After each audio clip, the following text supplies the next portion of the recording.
Welcome to the Success Pick and Mix podcast. I'm your host, Nicky Raby, a professional pick and mixer. I'm a personal brand coach, a speaker, an actor, a creator, and a podcaster. I'm on a mission to help you find and create your version of success. Your pick and mix of life and business on your terms. A blend that complements your personality, your goals, and your circumstances. Since 2018, I've been sharing interviews and mini episodes to help you unlock your next step, to make it real and make it happen. Round here, we dream big. We go for the ideal version. We talk about money and make moves our future selves would be proud of.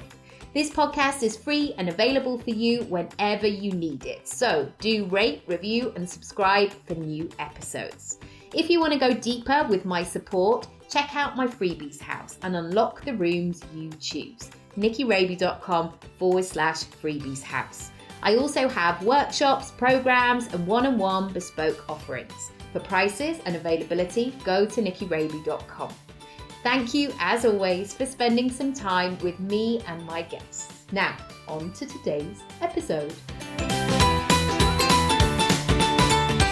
Hello and welcome to a brand new episode. Today I am talking to Sara Tateno, who is the founder of Happity. Happity is an app which you may be familiar with if you're a parent. It's a really fantastic website where you can find baby and toddler classes and you can book them directly.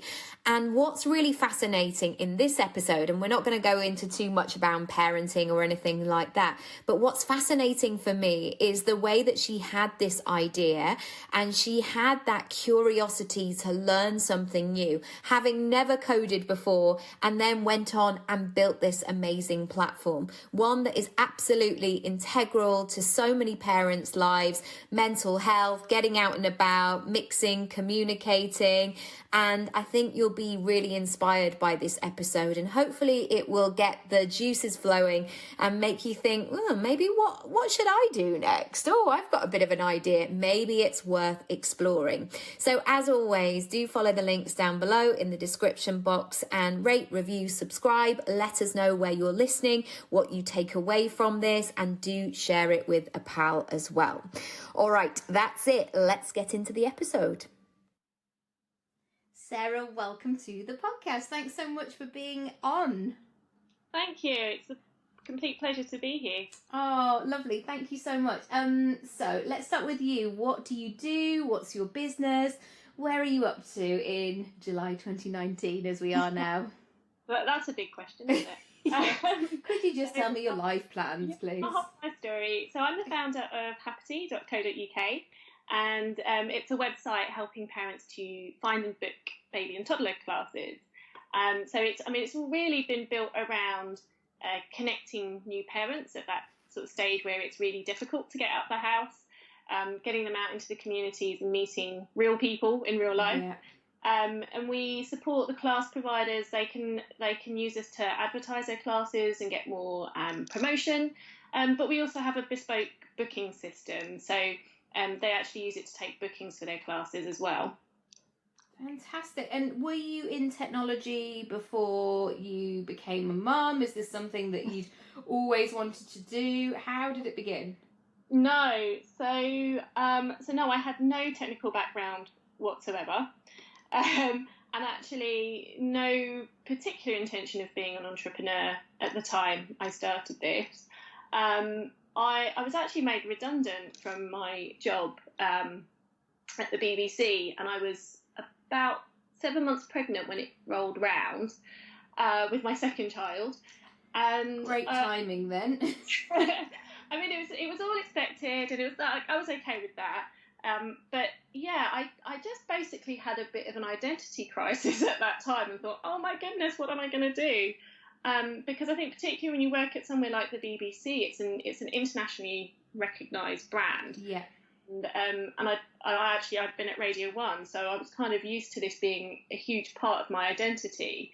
So when the redundancy rolled round and it was time for me to go, and people were saying, oh great, you can put your feet up, you can be a full-time mum, all of these sorts of things, it just pushed me in the opposite direction, Yeah. basically. And I thought, well, no, I don't think I am going to be a full-time. I love being a mum and I love being around for my children, but I sort of felt that I had a lot more to offer. Yes. And so this idea had kind of been kicking around a little bit. I'd moved house. I had an older child. How old was she? I think she was 2.5 at the time, or just turned 2, I think. And we'd moved house and we didn't know what was on in the area, and I was finding it really difficult to find out what was on. And this was back in 2015, so it was quite a while ago now. But at that time, things like Mumsnet were not at all mobile friendly. Wow. Yeah. Yeah, so you literally couldn't use that. You couldn't use that on your mobile phone. And I was just going, why has this problem not been solved? Why can't I just put my postcode in and pull up a list of what's going on in this area for preschoolers? This seems crazy. There were people putting together kind of WordPress sites with lists, just plain word lists of what was going on, but it wasn't smart. It wasn't something that you could put in your requirements and get it to tell you just what was happening. So I had that kind of idea, and I guess, I've always had a bit of an entrepreneurial streak from when I was very young. I was looking back and going, oh, actually, I used to admire Richard Branson when I was a child. But somewhere along the way, a lot of that got lost. I used to have a lot of business ideas. When I was a teenager, I sold stickers with my friends at school. But then somewhere along the way, I think I just lost confidence in myself and got into that, that grind of working in a day job. And I'd kind of lost that drive to start something new. So when the redundancy happened, I sort of reassessed things and was able to kind of go, no, that was my passion. I always wanted to start a business. I've got this great idea. It's not being done. It's a huge opportunity. It's really desperately needed by parents and nobody is doing it. So, if not me, then who's going to do that? And that's kind of where it all started. But you hit the nail on the head with everything being mobile friendly, because that's where you're running your life from with a new baby, because you're stuck in a chair or on a sofa or a bed or kind of creeping around, hoping that your baby might nap at some point this year, and you're ordering your online shopping or you're checking the news. Everything is sort of from that point, so it really has to work. Did you know what sort of process to follow? Because I guess reinventing technology may be overwhelming to some people. So I guess, how did you connect with that vision and know that this was the right thing, and even though you'd done something different, that you would be able to do it? How did you back yourself? So I didn't know. When I first started, I literally knew nothing. I was sort of, I didn't know about a URL being different from website hosting, for example. So I was literally starting from scratch, and but I sort of just did a bit of research, started asking around a little bit, and I applied for Google Campus for Mums, which I don't run anymore, sadly. But at the time, they were doing it was kind of a pre-accelerator program to help parents that had great scalable ideas to take their first steps in starting those businesses, and you could bring a baby along up to the age of 18 months. Oh, happy days. Yeah, so that's where my journey really started. I applied for it sort of frantically, with being very pregnant, and then literally the day my son was born, I got an email saying that I'd been accepted. Wow. To the program, and please could I prepare a presentation, and sure. by the way, in 10 days time. So oh wow.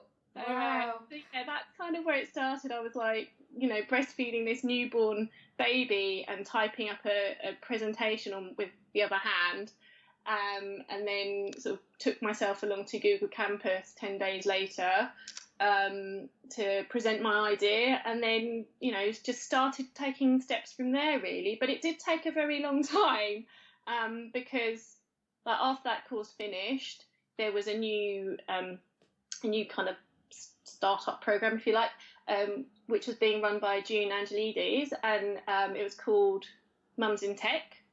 And the idea was to introduce new mums and dads into the world of technology and to start teaching them how to code. So yeah, I sort of went from one program to another program, and then whilst I was on Mums in Tech, I discovered that there's actually coding boot camps, which are quite new at that time, but now they've really taken off. But this concept of a coding boot camp where you could literally go to the boot camp and in 12 weeks you would be trained as a developer. Wow. And you could actually do stuff. And yeah, so I found out about this program because Mums in Tech held an event at Makers Academy, which is one of these boot camps, and they told me that the next cohort was due to start, I can't remember, I think it was maybe like 2 weeks' time or something like that, which happened to coincide with my husband's shared parental leave.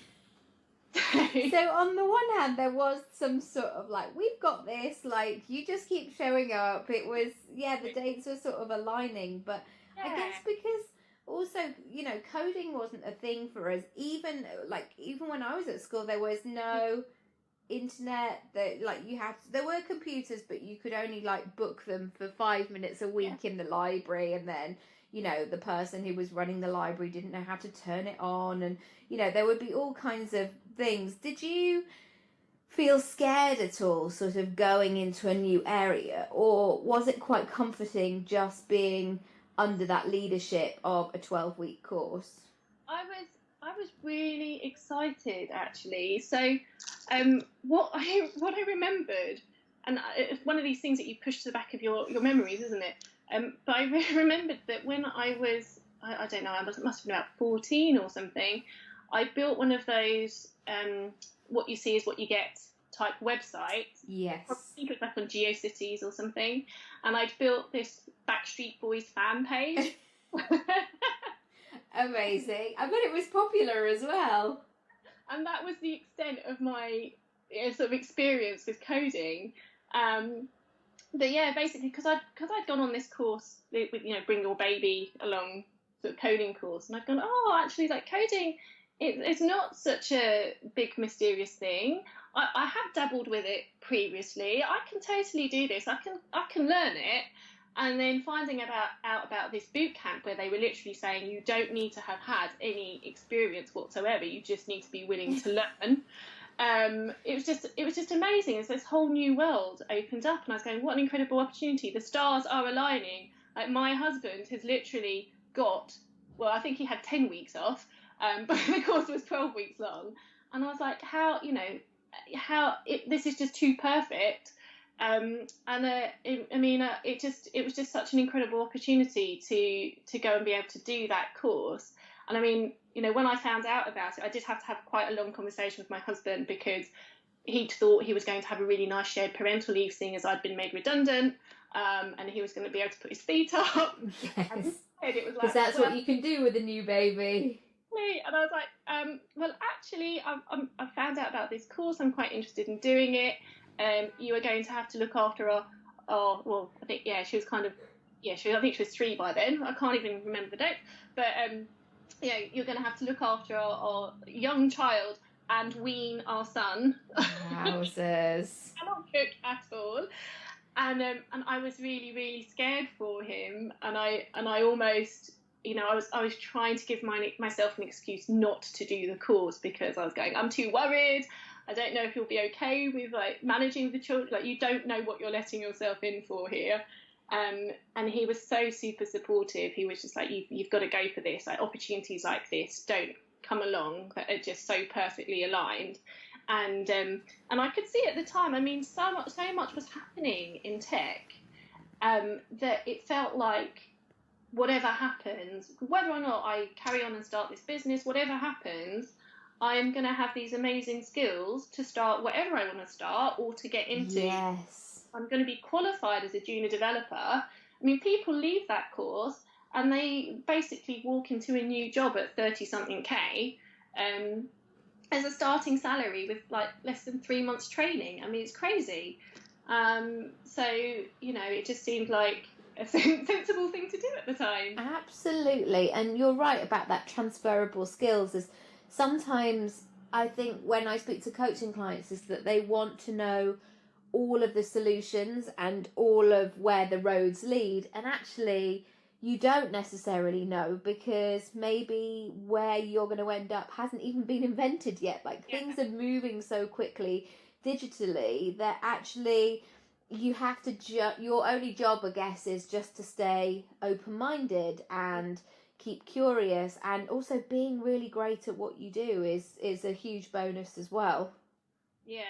I mean, I definitely felt there's so many opportunities in the field, and there's not enough women in it. So and we bring a different perspective to things. So actually, there's a really big opportunity for us as women to move into tech and to be doing more in that area, because we see things differently. Absolutely. And sometimes you go on websites and you think, who has designed this? It's so clunky. Where am I going? There's no logic to it, and everything just feels a bit higgledy-piggledy. And it does, it puts you off that experience of hanging out there. So once you had the coding under your belt, what did you do then? I started building a website. Yeah. Literally, I was building it. My parents, so my husband went back to work. My parents would come to my house kind of 2 days a week, and I would spend that time building the site. And that's basically how it all got started. I mean, in the meanwhile, I had set up the social media profiles. I actually started off by running just a landing page, asking people if they were interested to sign up. And I ran a Google Sheet. So to begin with, it was just a Google Sheet. But that was getting some quite serious traffic, even though it was literally, one postcode on a Google Sheet. Wow. So that's why I knew, there's such a big need here. And, the reason it hasn't been built before is literally because all the people who've had the ideas have been people like me with no tech background who could only start a WordPress site. Yes. So, that's where I could see that actually there was a real need for a proper technical solution, and that it was more than using a site with plugins. There's so much you can do with it that it needed to be a bespoke, built from scratch website. Yeah. And actually put together deliberately for the under 5 segment. Because the needs are different when you're looking for things to do with the baby, and your motivations are different, and the way that you want to search is different. Totally. Is the idea that you had initially the idea that you ended up building? Is it the same vision? Pretty much. We haven't got all the way to my vision yet. For me, I still feel like we're right at the beginning. There's just so much more that I want to do with it. But it is pretty much, as I envisioned, in the sense of, I've been through that experience of being a new parent, and I knew how desperate it can feel when you are alone with a small baby. Yeah, the days are long. The days are so long. And so, I've always been very focused around that, because there was a time when I was building the site, and I also got accepted onto an accelerator later and got some funding for it. But there was a question from mentors saying, well, the activity market's really big. Could you extend it? Could you go for older age ranges, etc., etc.? And I just said, well, but that's not the need that I see. Yes. That's a different problem you're trying to solve. And maybe it's a bigger market, maybe it makes more money, but that's not the thing that I'm passionate about, and that I know is what people really need. And also, that's such a logistical angle that you're going to have to work through to be able to get things off the ground. And I hear it with clients sometimes. They're like, right, I've got to build 4 new courses before I can launch the first one. And it's like, actually just launch the first, get feedback, hear what people are doing, get the testimonials, allow people to get results, support them as much as you can, and then move forward, because quite often there's no such thing as an overnight success, and very rarely do people nail it immediately. There's lots of work behind the scenes, but again, nobody talks about it. And this is one reason I really wanted to speak to you, because sometimes I go to these entrepreneurial talks and people have been in business for 30 years or something, and they actually can't remember what these early years are like. And we'll say sort of I know they're probably very foggy headed and tired, but they'll say these sort of blanket statements of like, just keep going, or just keep thinking positively, or do something that scares you. And actually, quite often you want the process. You want somebody to go, you do this, and then you do this, and if you meet this, ignore it, move on, and give you quite sort of tangible advice. I mean, it's such a journey. I mean, and personally, it has been very much a case of just keep going. Yeah. It's try one thing, then move on to the next thing, then move on to the next thing, and it's it so easily can be overwhelming. There's so much to learn, so much to be done, and you were just initially you are just one person. Yes. So how did you know what to focus on? How did you know what was going to be a great use of your time or efforts, or what I guess were going to be the really great fertilizer for the elements of the business? Because again, people might just say, just go and network or put yourself out there, and sometimes you can go to things and you're like, why am I here? These are not my people. I don't know what I'm doing with my life. I think I am quite naturally analytical. So my background is that I was originally in strategy consulting, and so I am able to do a bit of stepping back a bit and looking at the bigger picture. So, I mean, because there was definitely a time where I was a little bit all over the place. I was very tired. I had a newborn baby. Yeah.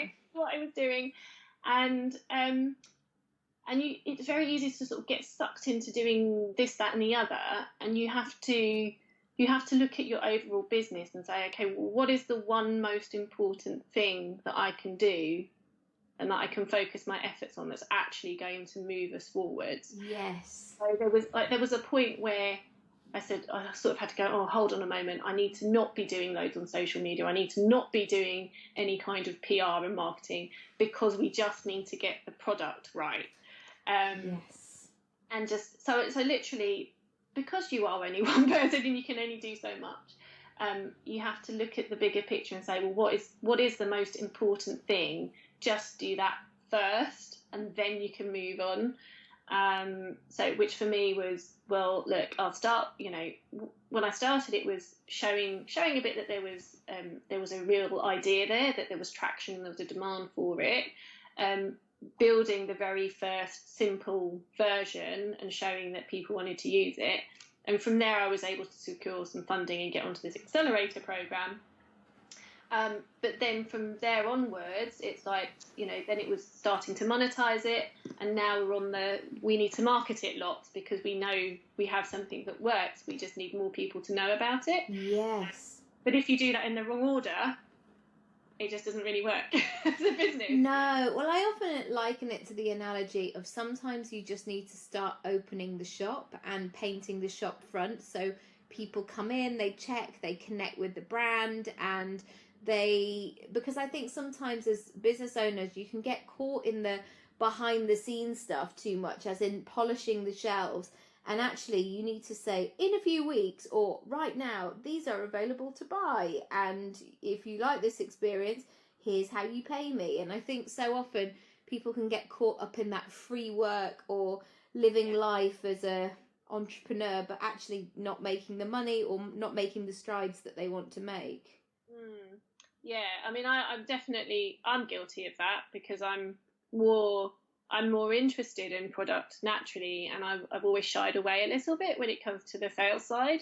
But actually now, we've got such a great product, and I have such high confidence in it, and we have amazing feedback from our customers that I can feel okay with doing. That's brilliant, though, because It's about wanting to be able to help people. And when you know you've got something that's of great value to offer people, it just makes that whole thing so much easier and so much more natural. Absolutely. And I did a post about this the other day about how whatever it is that I'm selling or I'm promoting or communicating, I have to have that very sort of deep connection with it where it actually feels good. Because if it doesn't, I almost feel like it's just written all over my face and it's just a bit of a waste of time. People can feel it and people are just like, why is she doing that? It doesn't make any sense. People can see right through it. So what happened then once it was built, once you knew that it was working? How did you start to build that traction and expand? I mean, it's been a long process, to be fair, but you know, when we first launched the site, we were literally just in 4 postcodes around my hometown, and I'd built up a bit of following before launching it, but you know, we did quite well out of just general word of mouth, did a bit of physical leafleting, all of those sorts of things. Yeah. And sort of built it from there on out. And nowadays we are really highly ranked on Google. So we get huge amounts of organic traffic. But we also get people telling each other about us. So, you know, we get a lot of class providers registering with us because a customer told them, or another class provider told them, because they're really friendly and lovely and they talk to each other and support each other.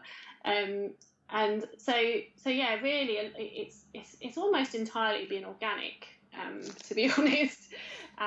And you know, now I'm trying to do more on social media, look for more partnerships. We had a partnership with Mothercare, did some events with them as well, and so we did. We did their 5 biggest London stores around Christmas and did a special event for them then.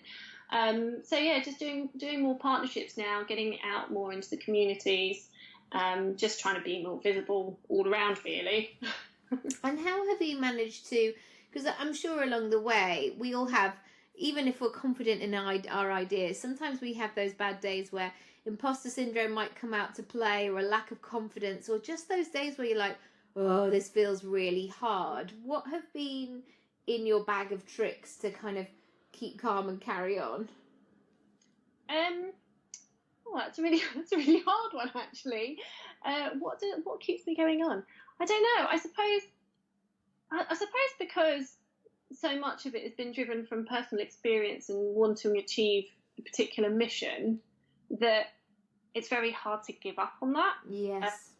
And because I still feel we are still so early compared to what my long-term vision is, I've got a lot. I just feel like we've still got a lot to prove. I think particularly because we're operating in a tech sector where maybe there aren't so many women, and you know, we've had to face some challenges around that I don't want to say, oh no, I can't do it. I've basically got a bit of a point to prove. Yes. But I think that's great, because you have to have that bigger mission as your business progresses, because quite often if you focus, you can tick off some of those milestones, not quickly necessarily, but you know, you can start to make real progress.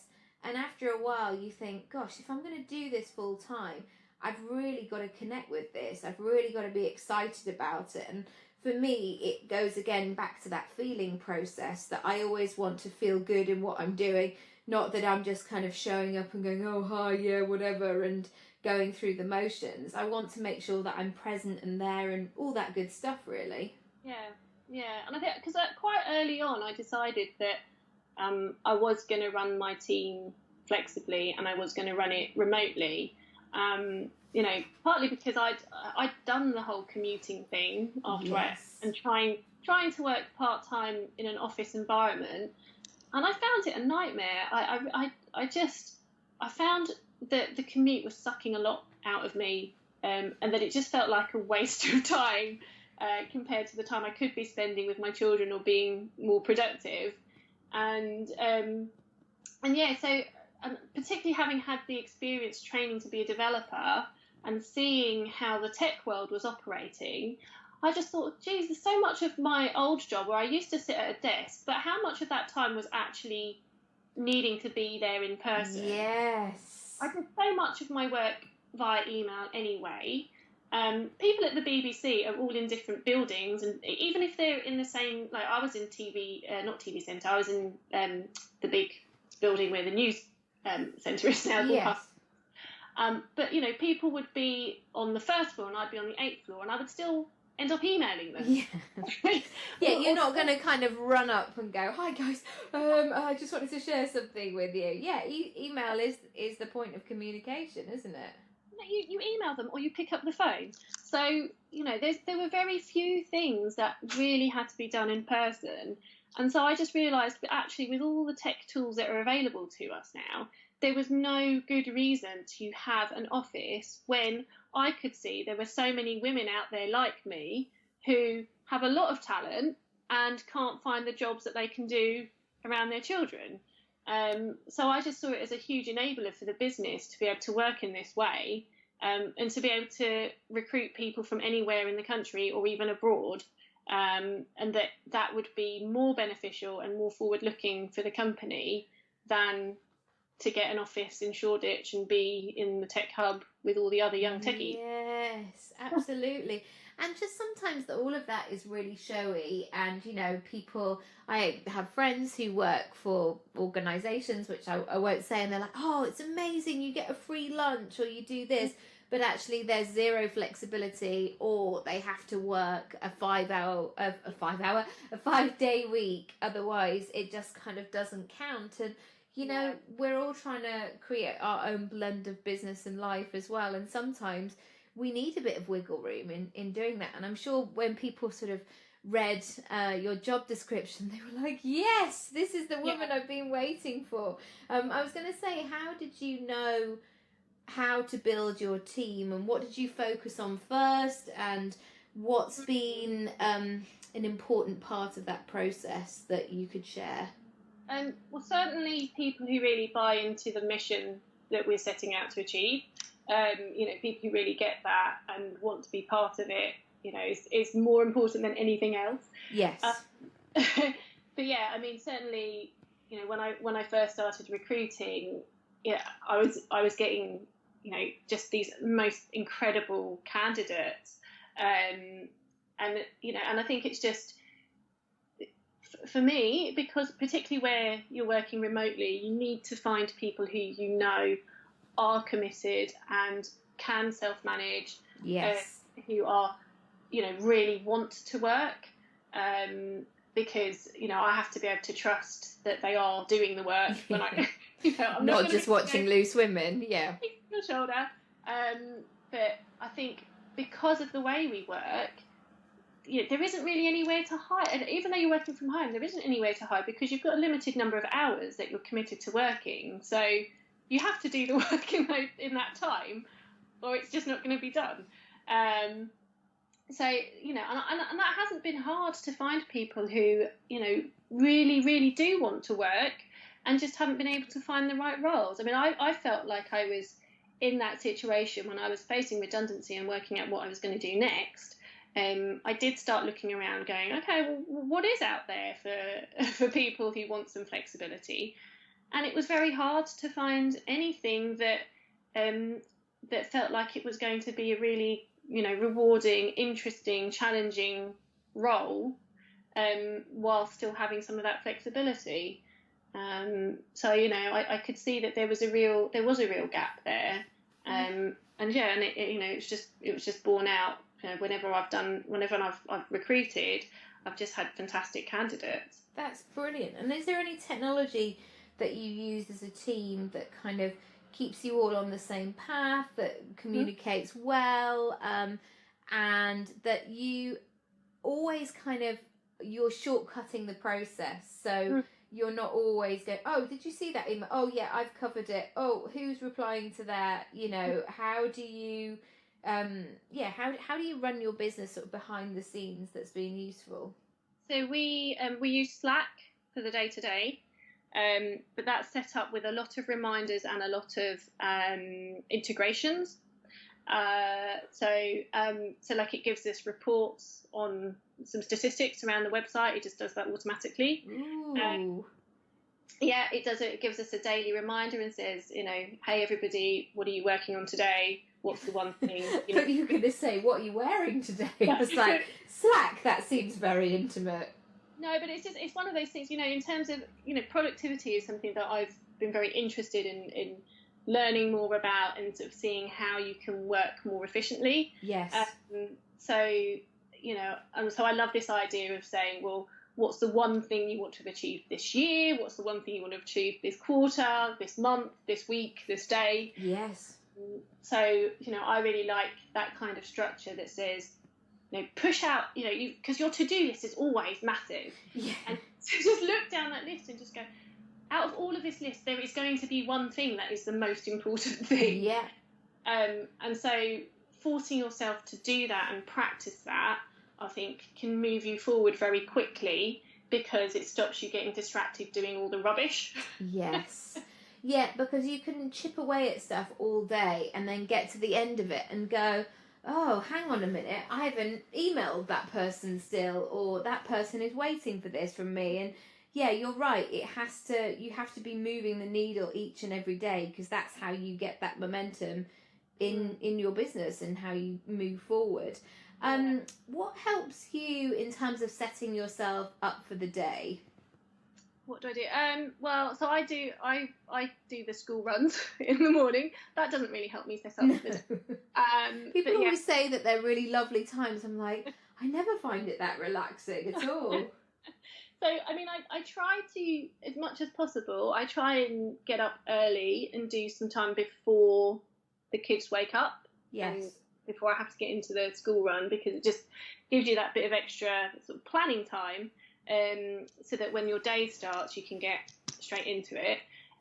But yeah, I mean, when I'm earlier on, particularly when I was on the accelerator program as well, and it was all quite full on, I was really like, oh, I've got to work in every spare minute of the day. Yes.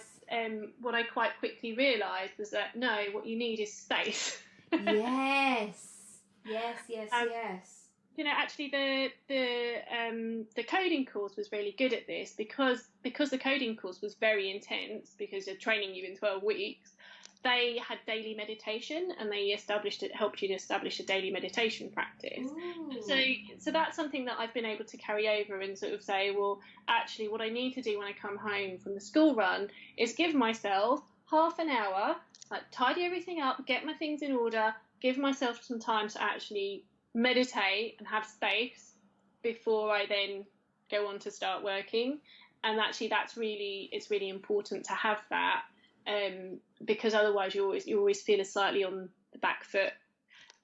So that's pretty much how I set myself up for the day. No, I think it's really great, it's really valid, and you're right about that reflective time, because my great ideas rarely come when I'm sitting purposely at my computer going, right, I've got to think of a really great idea. They come when I'm out and about, or I'm running, or I'm just doing something completely unrelated to my business. But one thing that I've done is I've set up a designated notebook on my Evernote, so I can capture those ideas as and when they come in, so I don't miss them, but also I can still stay present with whatever it is that I'm doing.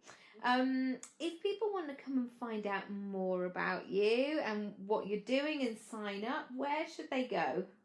Sign up. So, I mean, most of our social media is really on Facebook. So facebook.com/HappityBaby. And you can sign up to our newsletter from there, and you can get a personalised newsletter to your inbox with things that are on in your area. And me personally, I'm on Instagram as Happity Mama.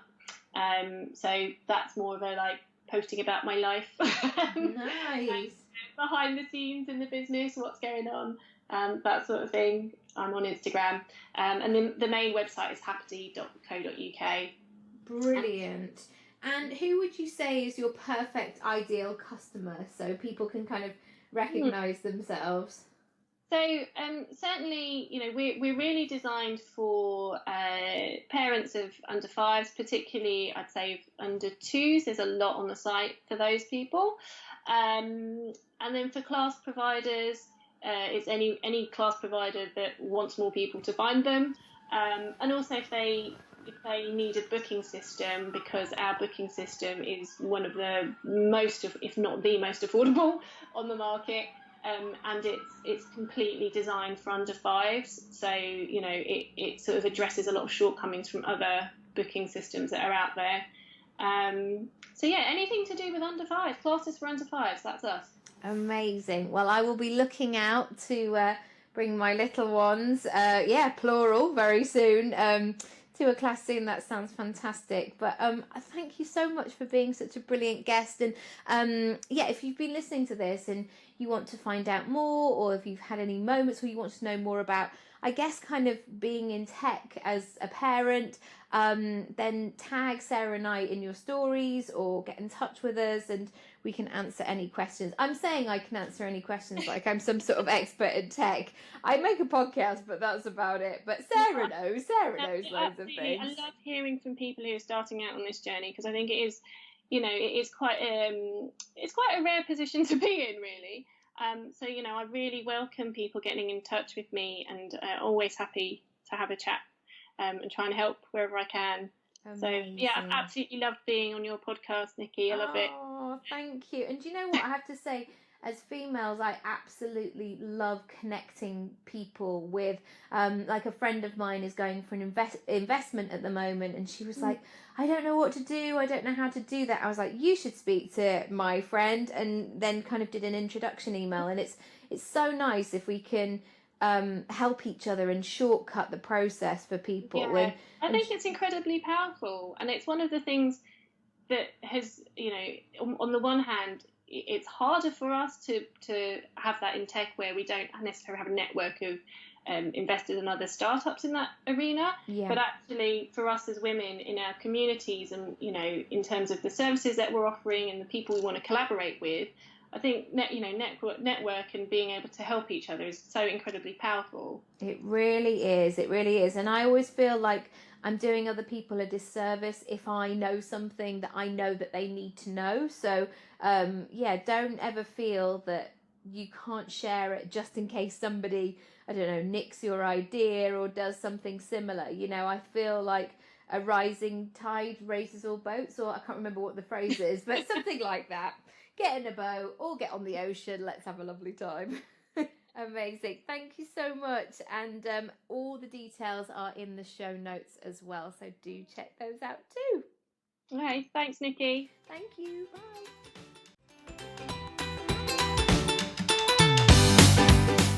Thanks so much for listening to today's episode. If you haven't already, feel free to rate, review, and subscribe for all the brand new episodes. If you want to go deeper with my support, check out my freebies house and unlock the rooms you choose. nickyraby.com/freebies house. I also have workshops, programs, and one-on-one bespoke offerings. For prices, availability, or just to have a chat with me, go to nickyraby.com. Thank you, as always, for spending some time with me and my guests, and I'll see you next time.